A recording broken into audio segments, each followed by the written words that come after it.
Idaho CDL HazMat Practice Test.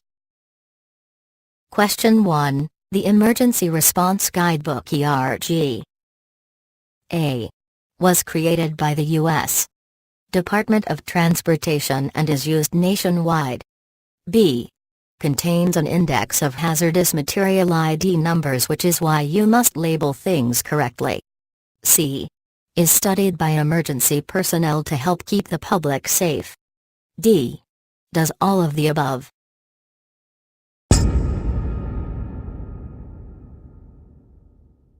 Answer D. The Emergency Response Guidebook, or ERG, was created by the Department of Transportation and is used by emergency personnel such as firefighters and paramedics to respond to trucking emergencies. The guidebook is indexed by hazardous material identification number, which is why it is very important that shipping papers be labeled correctly.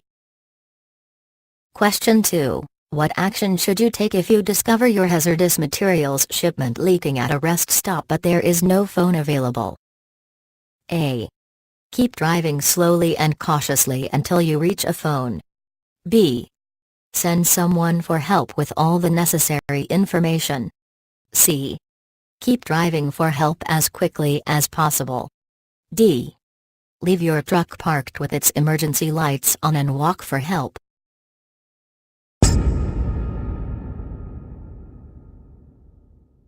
Answer B. Cleaning up a spill, a huge contamination in particular, would be very expensive.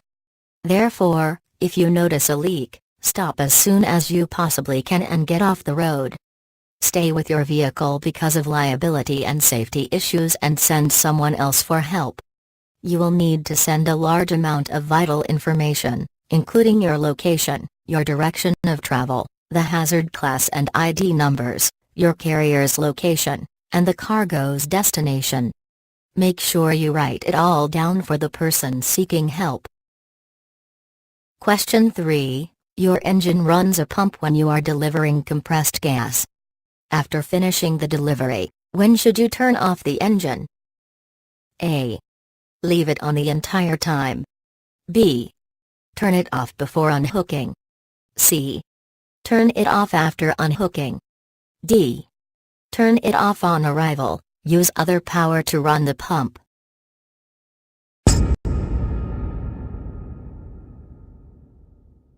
Answer B. Keeping your engine on while you are pumping a load of compressed gas adds extra risk. As soon as the delivery is completed, turn off the engine before you unhook any hoses. Question 4. A safe haven is A.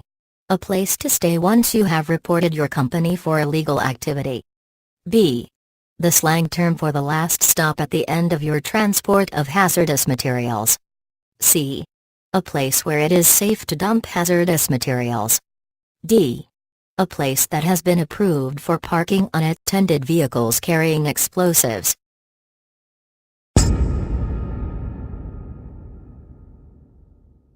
Answer D. The term safe haven refers to a place created by local authorities where you can safely leave your truck unattended while it holds explosive materials.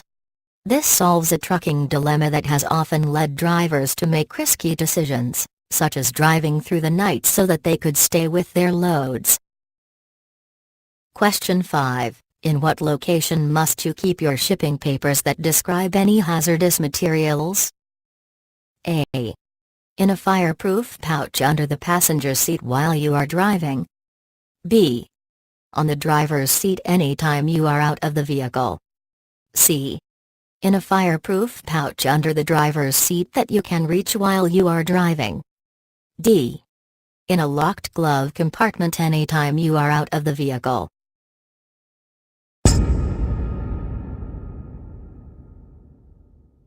Answer B. Your shipping papers for hazardous materials must be visible and accessible to emergency personnel at all times, including when you are out of the vehicle. Therefore, when you are away from your vehicle, they must be placed on the driver's seat, within easy reach in case of an emergency. Question 6. What is a technical name? A. The name of a hazardous material used in scientific journals and texts, recognized as its chemical or microbiological name. B. A medical term for hazardous materials used by medical personnel. C. The name of a hazardous material most commonly used in the trucking community and accepted as standard. D. The name of a hazardous material most commonly used on the street.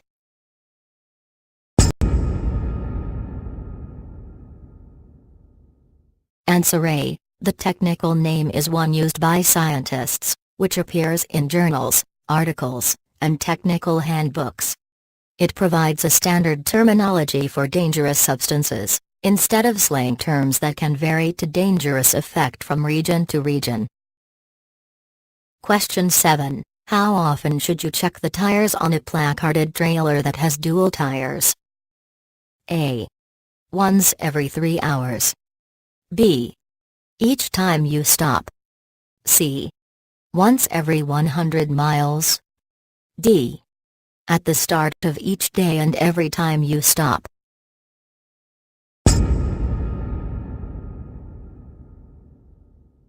Answer D. If you have a trailer with placards and dual tires, you should check your tires at the start of each day and each time that you stop for any reason, such as resting or refueling. You must use a tire pressure gauge to get an accurate reading. Question 8. What is the purpose of a driver placarding his or her vehicle? A. To communicate risk. B. To warn those with children to drive in another lane. C. To give people something interesting to look at while they drive. D. To force other drivers to stay 20 feet away.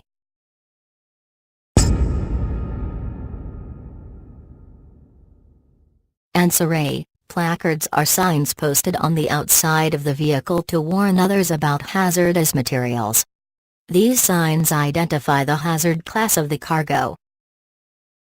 Question 9. What are the main differences between a cargo tank and a portable tank? A. Whether the name of the owner or lessee must be shown. B. Permanent attachment versus temporary attachment. C. Being filled on the vehicle versus being filled off the vehicle. D. All of the above.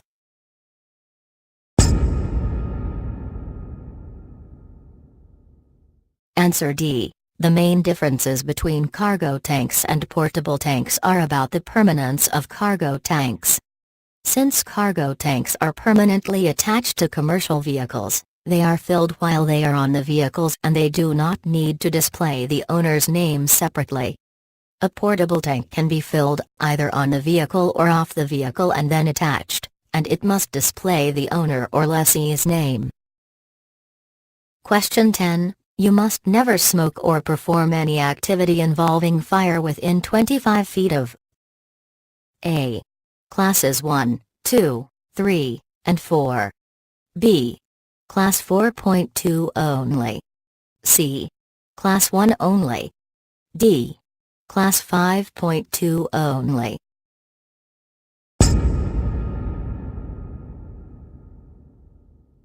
Answer A. You should not risk smoking in close proximity to any class of hazardous material, but there are specific rules for the following classes: no smoking within 25 feet of classes 3 and 2.1 flammable materials and gases, and no smoking or holding a lighted smoking object such as a cigar or pipe within 25 feet of classes 1, 3, 4, or 4.2 explosives, flammable liquids and solids, and spontaneously combustible materials.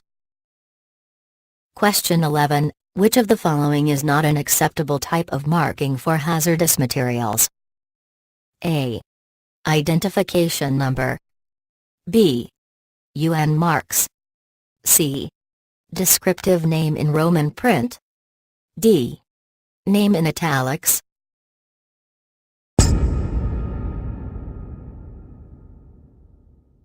Answer D. A hazardous material's proper shipping name should be displayed strictly in Roman print, no italics. Acceptable markings would include the appropriate descriptive name from the subchapter in your manual as well as UN marks, instructions, weight, ID number, specification, cautions, or some combination of these. Question 12. Which of the following hazard classes uses a transport index to determine how much of it can be loaded on a single vehicle for transport? A. Class 7 radioactive materials. B. Class 1 explosives. C. Class 3 flammable liquids. D. Class 4 live animals.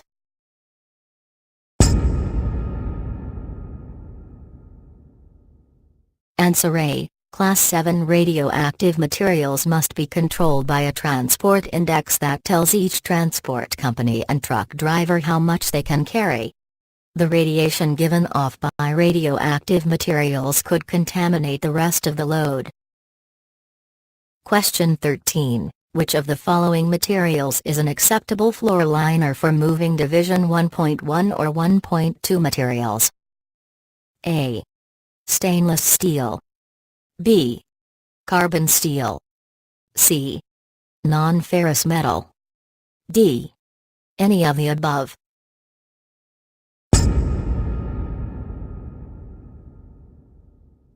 Answer C. The floor liner for moving Division 1.1 or 1.2 materials which are explosives must be either non-metallic materials or non-ferrous metals. Stainless steel and carbon steel are ferrous metals. Question 14. Which of the following are necessary qualifications for non-bulk packaging? A. A maximum net mass of 400 kilograms 882 pounds or less and a maximum capacity of 450 liters 119 gallons or less as a receptacle for a solid. B. A maximum capacity of 450 liters 119 gallons or less as a receptacle for a liquid. C. A water capacity of 454 kilograms 1,000 pounds or less as a receptacle for a gas. D. All of the above.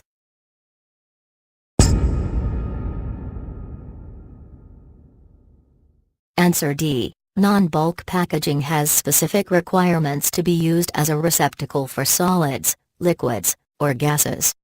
To qualify as non-bulk, it must satisfy the following: 450 liters 119 gallons or less for liquids, 400 kilograms 882 pounds or less and 450 liters 119 gallons or less for solids, and 454 kilograms 1,000 pounds or less for gases. Question 15. The other two places where the hazardous material identification number must appear are: A. On all bulk packaging and on the cargo tanks. B. On a temporary license plate holder and on the steering wheel. C. On the back of the truck and inside the glove compartment. D. On the gas tank and on a sticker in the glove compartment.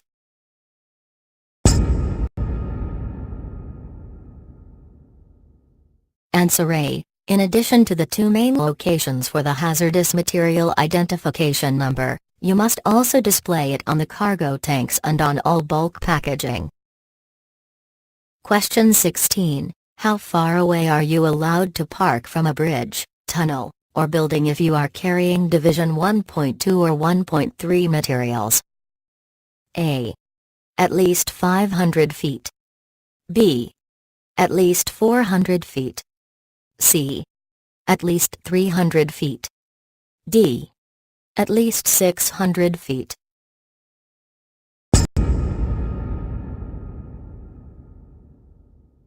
Answer C. When driving with a load of Division 1.1, 1.2, or 1.3 hazardous materials, which are explosives, you must park at least 300 feet away from any bridge, tunnel, or structure. You must maintain the same distance from any gathering place or open fire. Question 17. When shippers package the material, they are trying to: A. Make it as light as possible. B. Make it easy to open and close the packages. C. Make it easy to identify. D. Do all of the above.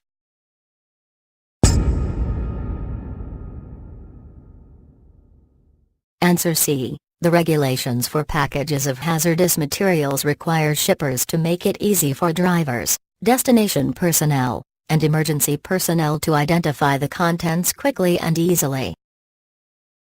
Question 18. Cargo tanks are A. Bulk packaging permanently attached to your vehicle. B. Filled while they are off your vehicle, then attached for transportation. C. Bulk packaging temporarily attached to your vehicle. D. Only made in one size.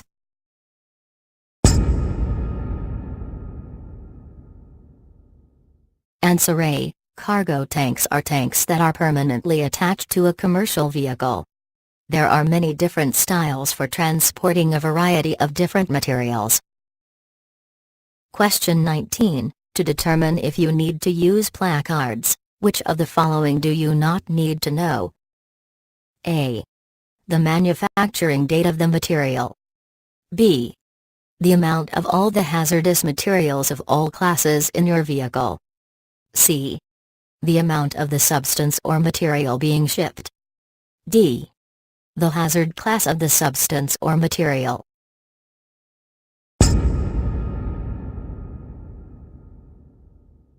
Answer A. You do not need to know when a product was manufactured or has expired unless your company has an additional responsibility.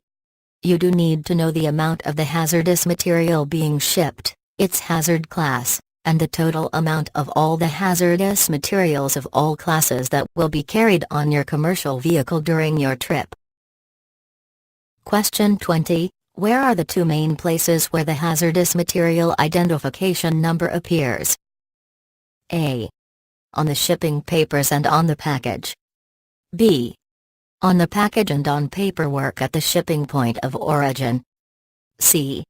On the shipping papers and on a secret document in the driver's wallet. D. On the package and on paperwork at the shipping destination.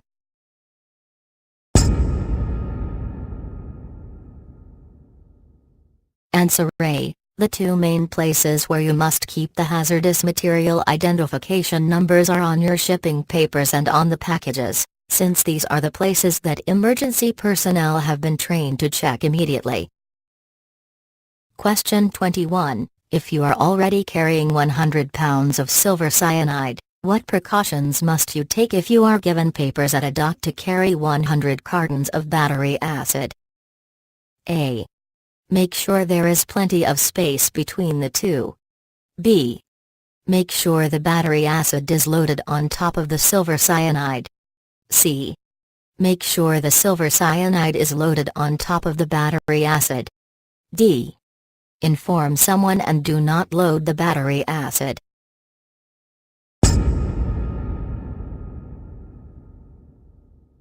Answer D. Silver cyanide and battery acid are on the list of products that cannot travel together for safety reasons. See the Do Not Load table in the CDL Manual. Silver cyanide is a Division 6.1 material. It cannot be loaded with acids because their mixture can release such chemicals as hydrocyanic acid, which is extremely poisonous.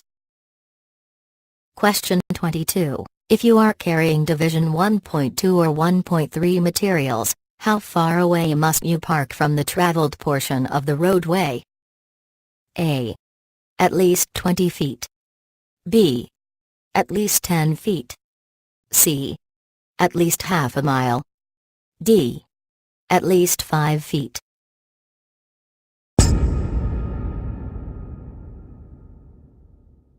Answer D. If you are carrying Division 1.2 or 1.3 materials which are explosives, never park your vehicle less than 5 feet away from a traveled section of the road or highway. If you cannot get any farther away, it is considered a serious emergency and you should call emergency services personnel. Question 23. Do you need to stop before a railroad crossing if you are hauling 100 pounds of Division 4.3 materials? A. Number. B. It is impossible to tell without more information. C. Yes. D. Yes, but only if the arm is down telling vehicles to stop.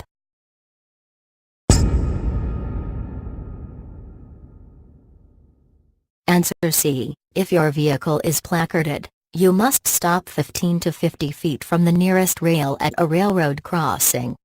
After you have done this, proceed once you are sure there is no train approaching, and do not shift while you are on the tracks.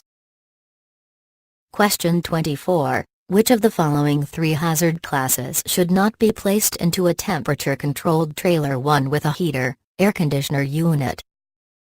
A. Classes 1, 2.1, and 3. B. Classes 1, 3, and 6. C. Classes 1, 3, and 4. D. Classes 1, 4, and 5.1.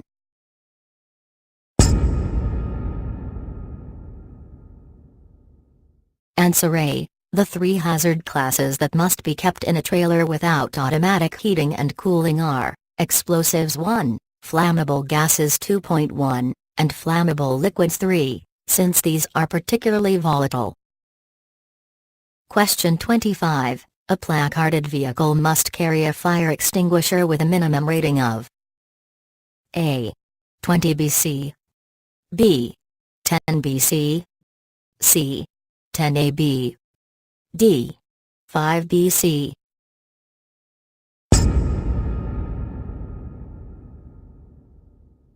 Answer B. All placarded vehicles are required to have a fire extinguisher rated by L as able to extinguish a 10 square foot Class B fire, which includes almost all flammable liquids, and as electrically non-conductive, hence its C rating. Thanks for watching. Please comment, like and share.